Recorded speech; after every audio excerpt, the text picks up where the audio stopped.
सर्वांना पुन्हा एकदा नमस्कार. इंडिया अनलिमिटेड डिजिटल न्यूज चॅनलमध्ये आपण कुठे आलो होतो तर अशा प्रकारे महाराष्ट्रामध्ये आरक्षणाच्या मुद्द्यावरती जातीय तणाव भडकवून राज्यामध्ये असशांतता मागवणाऱ्या अशा उपद्रवी लोकांना जर स्वर्गीय इंदिरा गांधी असत्या तर तात्काळ असे अटकेचे आदेश जारी केले असते आणि संपूर्ण आरक्षणवादी मोर्चाला इंदिरा गांधींनी थेट जेलमध्ये धाडलं असतं. ही खरी आणि सत्यवादी घटना आहे. Indira Gandhi Indian iron lady आणीबाणीच्या काळात सर्व राष्ट्रीय नेत्यांना उचलून जेलमध्ये भरवण्याची टाकण्याची हिंमत ज्या कोणामध्ये होती ती स्वर्गीय इंदिरा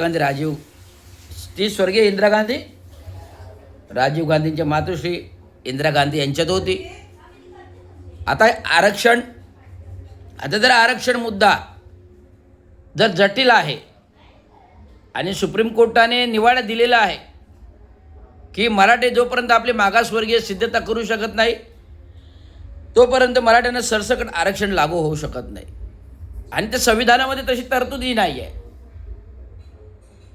राज्याला वेठीस धरणं, राज्यातील जनतेला वेठीस धरणं, राज्यामध्ये जाळपोळ करणं, दंगल माजवणं अशा प्रकारे देशविघातक राष्ट्रीय विघातक कृत्य जर केली तर अशा माणसाला प्रथमतः उचलून राज्यातील गृहमंत्री यांनी जेलची कस्टडी दाखवायला पाहिजे. ज्या सावरकरांना अंडर सेलमध्ये ठेवलं होतं अशा प्रकारे त्यांना एक अंडर सेलमध्ये त्यांची भरती करायला पाहिजे. कारण की आरक्षण मुद्दा जो आहे मराठ्यांना हा मिळणार नाही तरी ते चालू आहे. देवेंद्र फडणवीस यांनी मागच्या काळामध्ये सत्तेमध्ये निवडणुकापूर्व 2019च्या 10% आरक्षण दिलं EWSSB आर्थिक निकषावरती, परंतु त्याला आव्हान ॲडव्होकेट सदावर्ते यांनी केलं सुप्रीम कोर्टामध्ये आणि ते सुप्रीम कोर्टाने ते आरक्षण नाकारलं. सुप्रीम कोर्टाने नाकारलं कारण आयोगाने मराठ्यांची मागासवर्गीय सिद्धताचं परिपूर्ण अहवाल सरकारने दिला नाही. त्यामुळे ते आरक्षण रद्द झालं.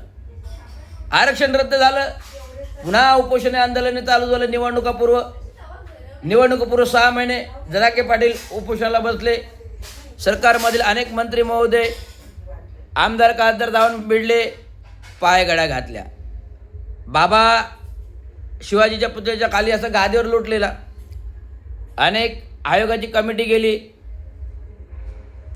विविध राजकीय नेते गेले, मंत्री गेले, एकनाथराव शिंदे मुख्यमंत्री असताना ते गेले. परंतु जरांगे पाटील हे उपोषण करतात ते चुकीचं आहे, ते त्यांना कोण सांगणार. परंतु या मराठा आरक्षणाच्या उपोषणाचे आहेत आणि हे आंदोलन हे केवळ आरक्षणापुरते नव्हते तर हे आरक्षणाचं राजकारण करून राज्यामध्ये राजकारण करू पाहत आहेत आणि सरकारमधील मंत्री महोदय आमदार यांना बंदी करत आहेत. सर्वस्वी राष्ट्रविघातक, देशविघातक, राज्यविघातक कार्य नियमबाह्य होतं, संविधानाच्या घटनेच्या विरोधात होतं. त्यामुळे अशा माणसाला जेलमध्येच टाकायला पाहिजे. परंतु मागच्या मुख्यमंत्र्यांनी जेव्हा उपोषणाला बसले जरांगे पाटील, राज्य सरकारने अध्यादेश काढले की तुम्हाला आरक्षण लागू केलेले आहे. अरे काही मूर्ख लेखाचे आहात का तुम्ही? अशा प्रकारे आरक्षणाचा अध्यादेश राज्याला काढण्याचा अधिकार आहे का? याचा अभ्यास सखोल केला आहे का? आयोगाने तरी हा विचारात मुद्दा घ्यायला पाहिजे. हा सर्वस्व आरक्षणाचा मुद्दा केंद्र शासनाच्या आखातीमध्ये आहे, राज्य शासनाच्या आखातीमध्ये नाही आहे. तरी खोटी फसवणूक करून मुख्यमंत्री महोदयाने अध्यादेश काढले. जरांगे पाटलांना अध्यादेशाचे आदेश दिले. जरांगे पाटलांनी उपोषण मागे घेतले. एक निवडणुकीपूर्वी चाल होती, एक निवडणुकीपूर्वी चाल होती, एक निवडणुकीपूर्वी BJP सरकारची चाल होती, जे मुख्यमंत्री एकनाथरावजी शिंदे होते. परंतु एकनाथरावजी शिंदेंना मी सांगतो, आरक्षणाचा मुद्दा हा राज्य शासनाच्या हातातला नाही आहे, ते केंद्र शासनातला हातात आहे. आणि केंद्र शासनात ज्याला शिक्कामोर्तब करू शकतो, राष्ट्रपतीच्या आदेशाने करू शकतो. जेव्हा संसदेमध्ये सार्वभौम ठरावाने आरक्षण मंजूर होईल. परंतु आयोग, जी शिंदे कमिटी आयोग जो नेमला, त्या शिंदे कमिटी आयोगाने पण अभ्यासपूर्वक अजून अभ्यास केलेला नाही. सुप्रीम कोर्टाला मागासवर्गीय सिद्धता असल्याचा अहवाल दिलेला नाही आणि ती सिद्धता करू शकत नाही. त्यामुळे आरक्षण काय हे मिळू शकणार नाही. हे काळ्या दगडावरची पांढरी रेघ आहे. परंतु जर मराठ्यांना आरक्षण हवं असेल तर दया याचना विनंती करा, दया याचना विनंती करा. अरे रावी माजुरडेपणा पूर्वीचा सोडून द्या, अरे रावी माजुरडेपणा पूर्वीचा सोडून द्या. आरक्षण हवे असेल तर दया याचना करून मागा. ते तुम्हाला कायद्याच्या तरतुदीमध्ये तरतुदी करून सरकारला देण्यास आम्ही सुद्धा तुमच्या मराठा आंदोलनामध्ये सहभागी होऊ. रविराज रवींद्र चांगो शिंदे, महाराष्ट्र म्युनिसिपल कर्मचारी युनियन, महाराष्ट्र ऑल इंडिया कामगार सेना युनियन, महाराष्ट्र म्युनिसिपल कर्मचारी युनियन, अभियंता असोसिएशन युनियन, परिवर्तन कामगार सेना नाशिक, महाराष्ट्र SC महामंडळ युनियन, महाराष्ट्र पोलीस कर्मचारी युनियन, हे संपूर्ण संघटक युनियन हे आरक्षणच्या मुद्द्यासाठी तुमच्या सोबत आहे. कारण SC ST OBCंना आरक्षण संविधानानुसार लागू असूनही त्यांचे पदोन्नतीतील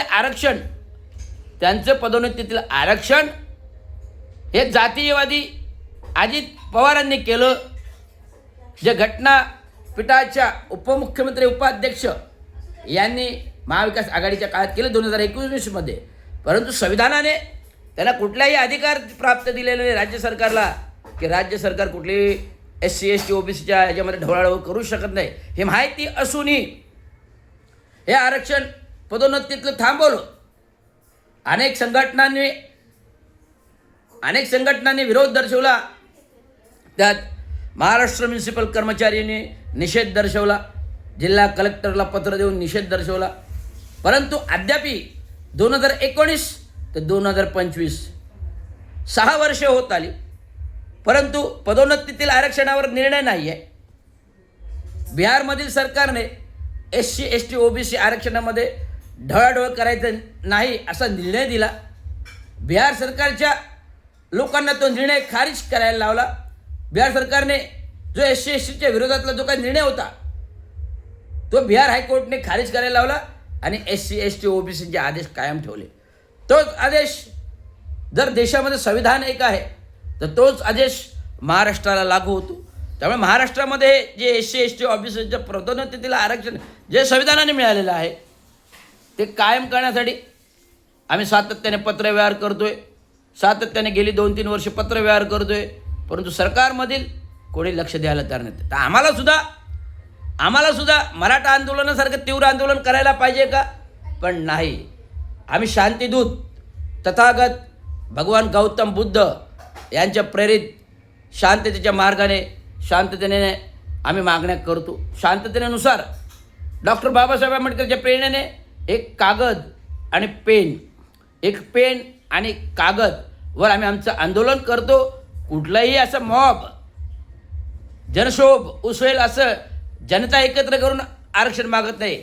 जे डॉक्टर बाबासाहेब आंबेडकरांनी एवढी विश्वक्रांती केली जगामध्ये, असा कुठला मॉब जमवला नाही, असं कुठलं आंदोलन केलं नाही, असं कुठलं आगडोम केलं नाही, अशा कुठले दंगली घडवलेलं नाही, अशा कुठल्या मारामारी केलेल्या नाहीत. केवळ एक पेनाने आणि एक कागदाच्या वरती संविधानाच्या जीवावर ही क्रांती घडवली.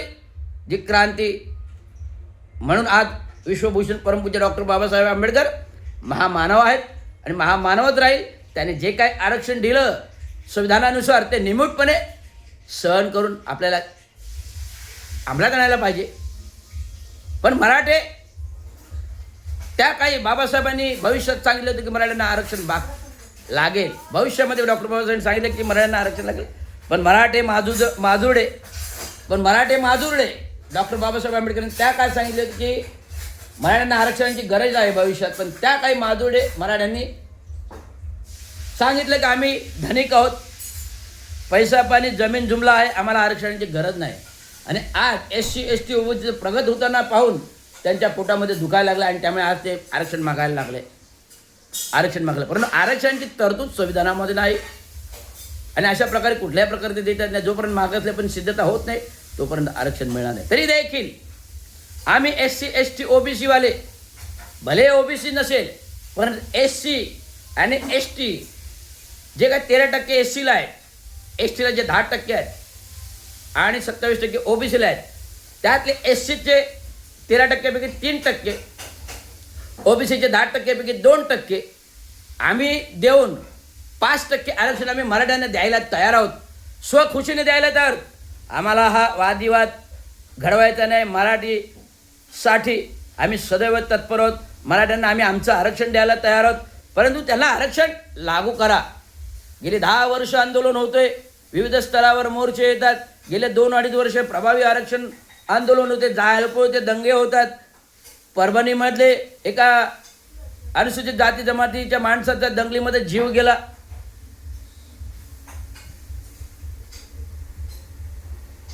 आणि एका सरपंचाचा पण खून होतो.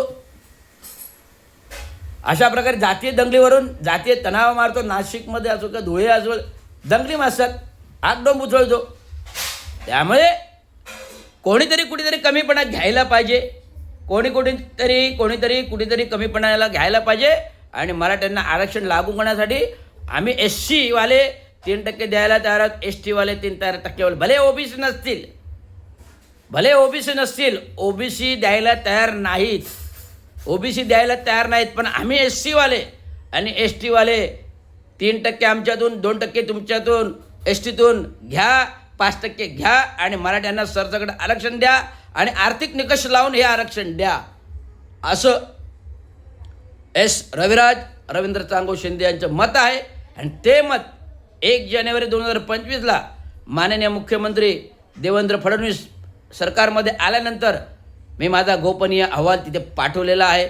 त्या अनुषंगिक हे आरक्षण द्या, आर्थिक आरक्षण हा प्रश्न कायमचा मिटवा. कारण कोणीतरी मराठ्यांना भडकवून राजकारण करते, राजनीती करते आणि कोणीतरी डॉक्टर बाबासाहेब आंबेडकर बनू पाहतोय. हे आम्ही कदापि खपवू घेतले जाणार नाही. कोणीतरी डॉक्टर बाबासाहेब आंबेडकर बनू पाहतो, हे कदापि आम्ही खपवू घेतले जाणार नाही. म्हणून मराठ्यांना एकदाचं आरक्षण द्या आणि कायमचा प्रश्न मिटवा. एवढंच सांगा. धन्यवाद. जय हिंद, जय महाराष्ट्र, जय हिंद, जय भारत.